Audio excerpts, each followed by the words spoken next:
এই বাপ, তোমরা যারা চিন্তা করো না, তোমরা বলো না বাজান, বলো না এই দরদি ভাই চিৎকার করে বললাম, তুমি যদি বলো তোমার পায়ে ধরতে, আমি পায়ে ধরতে রাজি।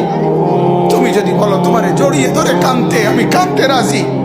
তুমি বলো কেন আল্লাহর সাথে রাগ করলা, কেন আল্লাহর সাথে রাগ করলা, কেন আল্লাহর সাথে নারাজ হইলা, কেন সেজদা কপালে ছুটলো না, কেন মালিকের সাথে সারাদিনের এত কিছুর বিনিময়ে আল্লাহ তাআলা একটা মিস কল দিলে, 2 সেকেন্ডের একটা মিস কল দিলে বন্ধু তুমি টের পাও তোমার মোবাইলে মিস কল আসছে। এত বড় মসজিদে 6টা মাইকের হরন দিয়া আল্লাহু আকবার বলে তোমারে ডাক দেয়, তোমার একটা বারও কানে লাগে না, বিবেকে লাগে না। তোর মতো সত্য ডাকাত, তোর মতো পাষাণ বেটার কে হইতে পারে? বেটা কথা বলেন না কেন? তুই ডাকাত, কত বড় ডাকাত!